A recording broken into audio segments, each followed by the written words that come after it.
everyone. I'm Nora Rupert, and I'm a District 7 school board member, and we're here today to talk about foster care and foster care adoption. Today, I'm sitting with lovely Felice, and I would love to hear, how did you get involved with foster care? I actually, not to date myself, started in 2003 when DCF had the foster homes, and Jeb Bush was governor, and he was looking to be more of a privatization. So the foster homes, our DCF, went out to a bunch of provider agencies in Broward. So they were basically looking for people to come and kind of weed out some of the not so great homes. So they hired me because I had a bachelor's and I'd already been in social services. So I got started that way. We were able to eliminate a lot of the homes that were not great for the children. And then through the years, that's been my passion, and I've learned to love it. And all throughout my career, went from a licensing specialist to a licensing supervisor, and I still do it today. Oh, that's terrific. I really want to thank you personally. Our second son, we adopted when he was 10 years old, and that was from Kids in Distress. And of course, children over the age of 6 are more difficult to place, but we just fell in love with him. And actually my daughter did. We were at one of those meet and greets at a park, and by the bathroom there were kind of beautiful shots of children with these little boxes, and you could write your name if you were interested in, child A, B, C, and we put our name in 2 boxes. Played with the children at the events, really got to know everyone, and my own children were there, and so really it was very important to have them part of that process and to see what it is that we're going to be moving forward as a family. And it was pretty exciting, but I got to say, being a busy mom, I didn't really think much more after that. Several months went by, and we got a phone call, and they said, "Congratulations, Mrs. Rupert. You have Dylan is going to be your new son." And I said, "Great! Which one was he?" And he was the one that my daughter had picked out because she said he had the saddest eyes that she'd ever seen.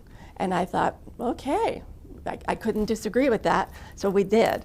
And I tell you that first going to my house with my husband and the kids and all the animals, he was very reticent, which is understandable.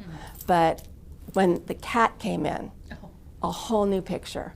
His face lit up, he squeezed the cat was loving him back, and it was a moment where my husband and I looked at each other and said, you know what, we're gonna be just fine, because he can love, he can try again, he's hopeful. And how do you get that for every one of our children? Well, we try, and I want to thank you for adopting, because a lot of foster children don't end up getting adopted, as you know. The median age for children to be it goes down to be adopted is about 9 years old. So when I go out in the community and I talk about, those are the children and teenagers who need that loving home, who need that stability. And we always try to push the families, if the parental rights are terminated, to adopt the children. Sometimes they choose to remain foster families, and that's the reason they don't adopt. And then Child at the lead agency for Broward tries to find adoptive loving homes by matching the children with the parents, so the wants and the needs. Right. Now tell me a little bit more about that. How does that matching work? So a lot of times they use the iHeart gallery, where they have the children's pictures. They put them up at the museums, or they put them up in malls. And generally, and I also did adoptions at ChildNet as well. So we would do the class, we would write the home studies, and say, if you are looking for an 8 to 12-year-old boy, these are the behaviors that you could take. These are some of the behaviors that you can't take. Some of the interests you're looking for. And so we look at children, even from all over the nation, the Adoption Home Finder, and they say, oh, this is the child that suits their needs, and then the parent suits the child's needs. So then we match them, and they get about, I believe, 3 months at a pre-adoptive status where they're in the home to make sure it's a correct fit, and then they go ahead and they proceed with the finalization of adoption. Right, and that part is really special for me. As you go through the process, there's certain regulations and things that you must do. And, I knew them, they were in the back of my head, but one day I was going through our kitchen calendar where everybody puts their stuff. And I noticed there was a circle date, and then it said Dylan. And I thought, oh goodness, maybe it's his birthday or something. So I said, sweetie, what is this? And he said, this is the date from now till if you decide to adopt me, that you can. And I said, of course we will. Nobody told us a date, sweetheart. So we actually wound up adopting him. Final hearing was National Adoption Day. So in the paper, my husband was standing up. My daughter, who's a teacher now, she was between his knees, and both boys were beside my husband, and I took the picture. And it was just so joyful. And I've attended a lot of those, finalization in the National Adoption Day in November, where they have a bunch of the families adopt and they take the pictures of the judges and the general magistrates. And that's some of the most joyous, at least success stories for me over the years, especially when you see sibling groups. Yes. Of different ages getting adopted, because unfortunately there's not a lot of homes for sibling groups, not a lot of homes for teenagers. So when you see that cohesive family come together and finalize their, as I call it, forever love, it's just it's magical to see. That's wonderful. Now, is there anything special that you want to share with the audience?